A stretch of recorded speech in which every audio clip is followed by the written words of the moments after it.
আসসালামু আলাইকুম। সুপ্রিয় শিক্ষার্থী বন্ধুরা, কেমন আছেন? আশা করি সবাই ভালো আছেন। আমার NA English and technology learning YouTube চ্যানেলের পক্ষ থেকে সবাইকে স্বাগতম। আপনারা যদি আমার চ্যানেলে নতুন হয়ে থাকেন তাহলে অবশ্যই আমার চ্যানেলটি সাবস্ক্রাইব করবেন, লাইক, কমেন্ট এবং শেয়ার দিবেন। আজকে যে টপিকটি নিয়ে আলোচনা করব সেটি হচ্ছে ন্যারেশন। সেই ন্যারেশন আমরা আরও বিগত দিনেও দুটি ক্লাস করেছি। আজকে যে ক্লাসটি আমরা করব সেটি হচ্ছে ইম্পারেটিভ সেন্টেন্সের ন্যারেশন কীভাবে করতে হয়। আমরা জানি যে সেন্টেন্সের উত্তর দ্বারা আদেশ, উপদেশ, নিষেধ, নির্দেশ, অনুরোধ বোঝায় তাকে ইম্পারেটিভ সেন্টেন্স বলি। তাহলে চলেন দেখে নিই কীভাবে আপনারা ইম্পারেটিভ সেন্টেন্সের ন্যারেশন করবেন। সেন্টেন্স অনুসারে রিপোর্টিং ভার্ব তুলে দিয়ে আদেশ বোঝালে অর্ডার অথবা কমান্ড, অনুরোধ বোঝালে রিকোয়েস্ট, উপদেশ বোঝালে অ্যাডভাইস, নিষেধ বোঝালে ওয়ার্ন অথবা ফরবাইট, কমা বোঝালে ব্যাক বসাতে হয়। অর্থাৎ আমরা যখন রিপোর্টিং ভার্ব তুলে দিই, আমরা জানি ইনভার্টেড কমার বাহিরে যে ভার্ব সেটার নাম হচ্ছে রিপোর্টিং ভার্ব। সেই রিপোর্টিং ভার্ব সে অথবা টেল অথবা টোল থাকে। সেই সে, টেল, টোল তুলে দিয়ে আমরা কি বসাবো? যদি আপনার আদেশ বোঝায় তাহলে অর্ডার বা কমান্ড, আর অনুরোধ বোঝালে রিকোয়েস্ট, উপদেশ বোঝালে অ্যাডভাইস, নিষেধ বোঝালে ওয়ার্ন বা ফরওয়ার্ড, আর ক্ষমা বোঝালে ব্যাক বসাতে হবে। 2 নম্বর নিয়ম, ইনভার্টেড কমা তুলে দিয়ে টু বসাতে হবে। আর আগে আমরা ইনভার্টেড কমা তুলে দিয়ে দ্যাট বসিয়েছিলাম, কিন্তু এখন ইনভার্টেড কমা তুলে দিয়ে টু বসাতে হবে। 3 নম্বর, সেন্টেন্সটি নেগেটিভ হলে ডো উঠে যায় এবং নট ও ভার্বের মাঝে টু বসে। অর্থাৎ ডো যে শব্দটা, ডো নট, যে নেগেটিভ যদি হয় তাহলে ডোটা উঠে যাবে আর নট এবং ভার্বের মাঝে টু বসাতে হবে। যেমন he said to me do the work, সে বলল আমাকে কাজটি করো।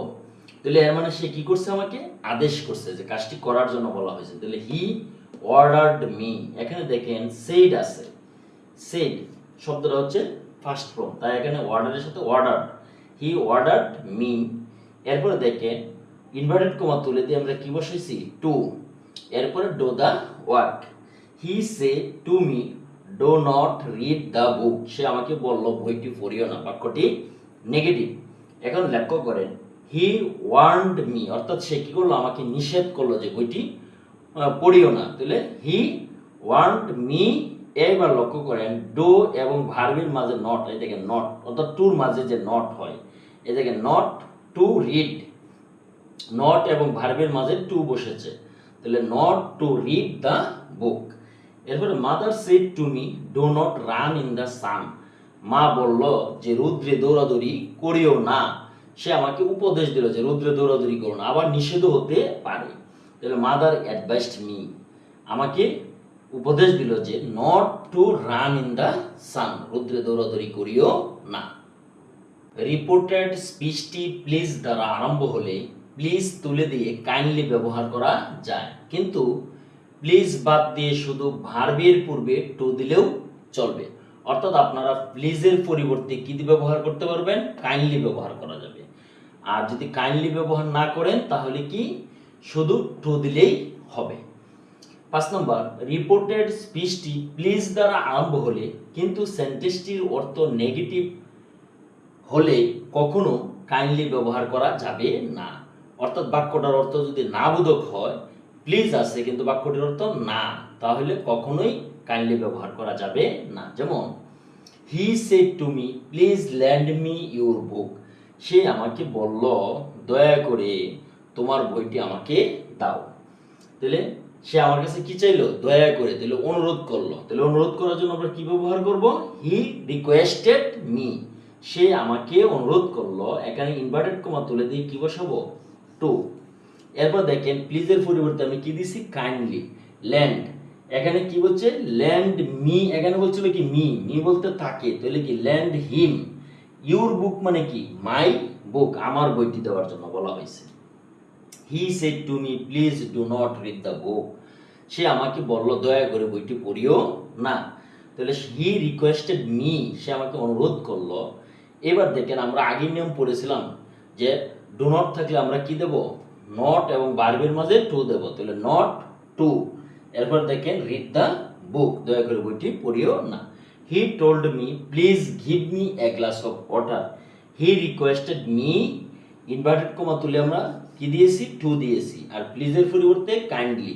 গিভ, এখানে মি আছে, দিয়েছি কি হিম, অর্থাৎ তাকে, a glass of water.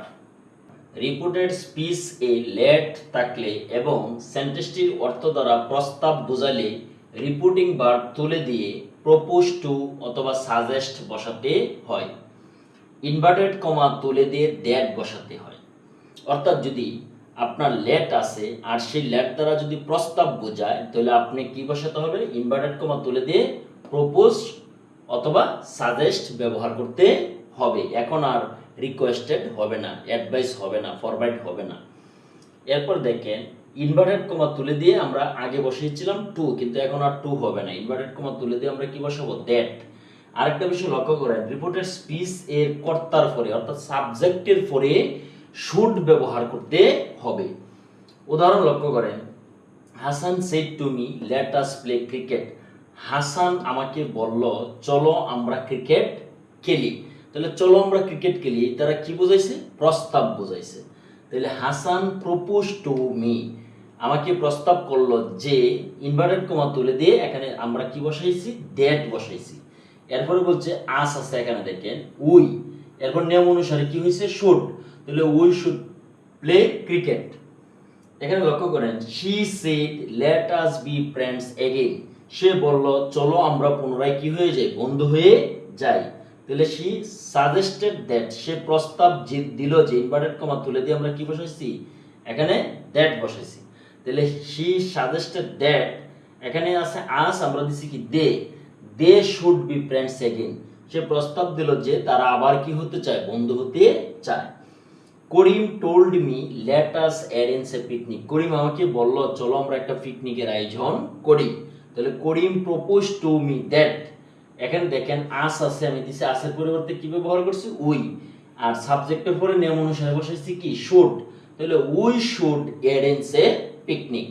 Reported স্পিচে লেট থাকলে এবং সেন্টেন্সটির অর্থ দ্বারা প্রস্তাব না বোঝালে সাবজেক্টের পর মে অথবা মাইট বি অ্যালাউড বসাতে হয় যদি প্রস্তাব না বোঝায়। তাহলে he said to me let me come in, সে আমাকে বলল আমাকে ভিতরে আসতে দিন। তাহলে এটা দ্বারা কি, প্রস্তাব বোঝায় না, সে আমাকে কি করছে, অনুরোধ করছে। তাহলে হি রিকোয়েস্টেড মি দ্যাট, এখানে মি আছে, আমি কি বসাবো, he might come in.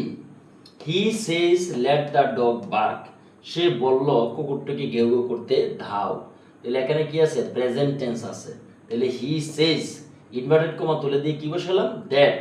Subject হচ্ছে দি ডগ, এখানে দেখেন মে বার্ক, মে হচ্ছে প্রেজেন্ট ফর্ম আর মাইট হচ্ছে কি আপনার ফার্স্ট ফর্ম। এখানে he told me let him play cricket, সে আমাকে বললো তাদেরকে কি করে, তাকে ক্রিকেট খেলতে দিন। He requested me that he might be allowed to play cricket, সে অনুরোধ করলো কি তাকে ক্রিকেট খেলার জন্য অনুমতি দেওয়ার জন্য, অনুমতি প্রার্থনা করা অর্থাৎ অনুরোধ করা হয়েছে। তাহলে এবার আমরা কি করব, কিছু এক্সারসাইজ দেখব। লক্ষ্য করেন, দি member shed let us go to college. He said to his friends, please wait for me till I return. Mother said to the son, do not quarrel with anybody. He said, Rohim, let us go out for a walk. He said to me, do not go there. Father said to me, do not tell a lie. He said, let me go out. He said, let him go. The man said to the servant, shut the door. He said to the teacher, please tell us a story. আপনারা কি করবেন, এই এক্সারসাইজগুলো করবেন, আরও নিজেরা কি করবেন, exercise করবেন, তাহলে সহজে শিখতে পারবেন। এখনো যারা আমার চ্যানেলটি সাবস্ক্রাইব করেননি তারা আমার চ্যানেলটি সাবস্ক্রাইব করবেন। আজ এখানেই শেষ করছি, আল্লাহ হাফেজ।